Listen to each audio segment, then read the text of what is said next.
Hi అండి, నమస్తే. Welcome back to our channel. ఈరోజు మన వీడియోలో కంప్యూటర్ బేస్డ్ పై మల్టిపుల్ చాయిస్ క్వశ్చన్స్ అయితే చూసేద్దాం. స్కిప్ చేయకుండా వీడియో ఫుల్గా చూడండి, ఒక క్లారిటీ వస్తుంది. అండ్ మర్చిపోకుండా ఒక చిన్న లైక్ చేయండి. ఇంకేమైనా డౌట్స్ ఉన్నాయి, ఇంకేమైనా టాపిక్స్ కావాలన్నా కామెంట్ చేసేయండి. అండ్ కొత్తగా ఛానల్ చూసినట్లయితే సబ్స్క్రైబ్ చేసుకోండి. ఇలాంటి మంచి మంచి ఇన్ఫర్మేషన్స్ వీడియోస్ అన్నీ కూడా మీతో షేర్ చేస్తుంటాను. ఇంకా లేట్ చేయకుండా కంప్యూటర్ బేస్డ్ పై క్వశ్చన్స్ అయితే చూసేద్దాం. ఆల్రెడీ ఇంతకు ముందు వీడియోస్లో కొన్ని క్వశ్చన్స్ ఆల్రెడీ అయిపోయినాయి. సో ఇది వచ్చేసరికి నెక్స్ట్ వీడియో అనమాట. సో ఇది వచ్చేసరికి కంప్యూటర్ బేస్డ్ పై క్వశ్చన్స్ ఇచ్చిన క్వశ్చన్ క్లియర్గా అర్థం చేసుకుంటాము. ఎలాగైతే ఇచ్చిన క్వశ్చన్ క్లియర్గా అర్థం చేసుకుంటామో అలాగే ఇచ్చిన ఆప్షన్స్ కూడా క్లియర్గా అర్థం చేసుకోవాలి. సో ఎందుకంటే ఇచ్చిన ఆప్షన్స్లోనే మనకి కరెక్ట్ ఆన్సర్ ఉంటుంది కాబట్టి ఇచ్చిన ఆప్షన్స్ అన్నీ కూడా మనకి కొంచెం దగ్గరగానే ఉంటాయన్నమాట. సో అందుకే కన్ఫ్యూజ్ అవ్వకుండా ఇచ్చిన ఆప్షన్స్ని కూడా మనం కరెక్ట్గా అబ్జర్వ్ చేయాలి. So first of all questions చూద్దాం. చూడండి, first question.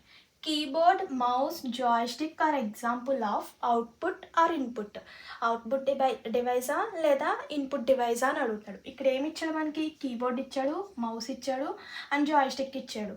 So keyboard, mouse, joysticks ఇవన్నీ కూడా మనకి ఇన్పుట్లోకే వస్తాయి. ఎందుకంటే input means data enter device. Data enter చేయడానికి ఈ 3 హెల్ప్ అవుతాయి: keyboard, mouse and joystick. Input అంటే మనకి డేటా ఎంటర్ డివైస్ కాబట్టి డేటా ఎంటర్ డివైస్లోకి ఈ 3 కూడా వస్తాయి అన్నమాట. అంటే ఇప్పుడు ఇన్పుట్ అవుతుందా, అవుట్పుట్ అవుతుందా? So option B is correct. ఇక్కడ ఆప్షన్ చూడండి, first option output, input, A and B రెండిట్లోకి వస్తుంది. నన్ ఆఫ్ దిస్ ఏది కాదు. సో మనకి కరెక్ట్ ఆన్సర్ వచ్చేసరికి ఇన్పుట్లోకి ఇవన్నీ వస్తాయి కాబట్టి option B is correct. So next question చూద్దాం. Data that is copied from the application is stored in. ఈ అప్లికేషన్ ఎక్కడ స్టోర్ అవుతుంది? కాపీ అవుతుందా? కాదు. నెక్స్ట్ పేస్ట్ అవుతుందా? కాదు. ఇది వచ్చేసరికి మనకి క్లిప్ బోర్డ్. ఆన్సర్ వచ్చేసరికి clipboard. Option C is correct. Next question. Which type of file is create by Excel program. Excel ప్రోగ్రాంలో మనం ఫైల్స్ని క్రియేట్ చేయాలంటే ఏమంటాం మనం? వర్క్ షీట్, అలాగే toll bar, extensions. Toll bar కాదు, ఎక్స్టెన్షన్స్ కాదు. టోల్ బార్ అంటే మనకి ఎక్సెల్ షీట్ ఎలా ఉంటుంది? మనకి ఫైల్ అంటేనే మనం ఫైల్ క్రియేట్ చేయాలంటే ఎక్సెల్ షీట్లోకి కదా వెళ్ళాలి. ఆ షీట్ని ఏమంటాం? Work sheet. వర్క్ షీట్ నుంచి మనం ఆ ఫైల్ అనేది క్రియేట్ చేస్తాం.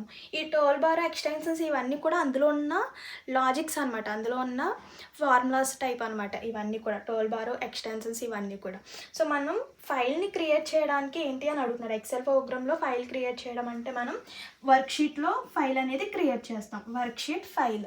సో వర్క్ షీట్ 1 మనకి ఎక్సెల్లోకి వెళ్ళగానే work sheet 1, work sheet 2, work sheet 3 ఇలా కనిపించేస్తాయి. అంటే మన ఎక్సెల్లో రోస్, కాలమ్స్ ఇలా షీట్ అనేది ఉంటుంది. పైన మనకి ఏబిసిడీలు, అలాగే కిందకు వచ్చేసరికి 1, 2, 3 అలా మనకి ఉంటాయి అనమాట. ఎక్సెల్ షీట్స్ వచ్చేసరికి చాలా ఉంటాయి. ఇలా మనకి ఎక్సెల్లో వర్క్ షీట్స్ అనేది ఉంటాయి అనమాట. Next question. What is the full form of FTP? So ఇక్కడ మనం ఎఫ్టీపీ యొక్క ఫుల్ ఫామ్ అడిగాడు. సో ఇలా ఫుల్ ఫామ్స్ అడిగినప్పుడు నేను ఆల్రెడీ ఇంతకుముందు వీడియోస్లో చెప్పాను. సో ఇలా ఫుల్ ఫామ్స్ అడిగినప్పుడు ఇచ్చిన 4 ఆప్షన్స్ అనేది కరెక్ట్గా అబ్జర్వ్ చేయండి. సో అబ్జర్వ్ చేస్తే 2 ఆప్షన్స్ అనేది ఈజీగా రాంగ్ అని తెలిసిపోతుంది. చూడండి, ఇక్కడ ఏ అండ్ బి 2 అనేది ఉండదు. So next none of this కూడా ఉండదు. సో ఇచ్చిన 2 ఆప్షన్స్ రాంగ్ అయిపోయినాయి కదా. నెక్స్ట్ 2 ఆప్షన్స్లో చిన్న డిఫరెంట్తో ఇస్తాడు అంతే. ఆ డిఫరెంట్ ఏదనేది మనం ఫైండ్ అవుట్ చేయాలి. చూడండి, file transfer protocol, format transfer protocol ఇలా 2 కూడా మనకి చిన్న డిఫరెంట్లో ఇస్తాడనమాట 2 ఆప్షన్స్ అనేది. సో మనం కరెక్ట్ ఆప్షన్ అనేది చూస్ చేసుకోవాలి. ఫైల్, ఫార్మేట్, ట్రాన్స్ఫర్ ప్రోటోకాల్ ఈ 2 కూడా సేమ్ ఇచ్చాడు. డిఫరెంట్ ఎక్కడ ఇచ్చాడు మనకి? File and format. File and ఫార్మేట్లో మనకి ఏది కరెక్ట్ అంటే ఫైల్ ఈజ్ కరెక్ట్. అంటే file transfer protocol. FT means file transfer protocol. Next question. DOS standards for. ఇది కూడా మనకి ఫుల్ ఫామే కదా అడుగుతున్నాడు. సో డిఓఎస్ ఫుల్ ఫామ్ అంటే చెప్పాను కదా, ఇచ్చిన 2 ఆప్షన్స్ అనేది ఎలిమినేట్ అయిపోతాయి. అంటే ఈజీగా ఫైండ్ అవుట్ చేయవచ్చు. నెక్స్ట్ ఇచ్చిన 2 ఆప్షన్స్లో ఇవన్నమాట. ఇచ్చిన 2 ఆప్షన్స్లో చిన్న డిఫరెంట్తో ఇస్తాడు. చూద్దాం. Daily operation system, disk operation system. Different ఎక్కడ ఉంది మనకి? Daily and disk. Operating and ఇక్కడ ఆపరేషన్ అని ఇచ్చాడు, సిస్టమ్ అని ఇచ్చాడు. సో ఇలా మనం కన్ఫ్యూజ్ అయ్యే ఛాన్స్ ఉందన్నమాట. సో అందుకే చిన్న వర్డ్ని కూడా మనం ఫైండ్ అవుట్ చేయాలి. ఆప్షన్ ఏలో మనకి డైలీ ఉంది అండ్ అలాగే ఆప్షన్ బిలో డిస్క్ ఉంది. అంటే ఇప్పుడు DOS standards for disk operating system. Correct answer వచ్చేసరికి disk operating system. Option B is correct. Next sixth question which command is used to copy a text అనేది దేనికి use అవుతుంది అని అడుగుతున్నాడు. ఇక్కడ ఇచ్చిన షార్ట్ కట్స్లో కాపీకి ఏది హెల్ప్ అవుతుంది చూద్దాం. Ctrl+T, Ctrl+C, Ctrl+F. కాపీకి short cut వచ్చేసరికి Ctrl+C అనమాట. So option B is correct. Next question what is the full form of HTTP? So చూడండి, ఇచ్చిన 4 ఆప్షన్లో మనకి 2 అనేది కరెక్ట్గా తెలుస్తుంది. సో అందుకే అది రాయలేదు. సో రిమైనింగ్ 2 ఆప్షన్స్ చూడండి. Hyper text transfer protocol, next hyper text transfer process. ఇక్కడ డిఫరెన్స్ ఎక్కడ ఉంది? ఇదేమో ప్రోటోకాల్, ఇదేమో ప్రాసెస్. సో కరెక్ట్ ఆన్సర్ వచ్చేసరికి హైపర్ టెక్స్ట్ ట్రాన్స్ఫర్ ప్రోటోకాల్. ఇచ్చిన 2 ఆప్షన్స్లో చిన్న డిఫరెన్స్ ఇస్తాడు, కన్ఫ్యూజ్ అయ్యే ఛాన్స్ ఉంటుంది అక్కడే. చూడండి, మనకి ఆన్సర్ వచ్చేసరికి HTTP means hyper text transfer protocol. So option A is correct.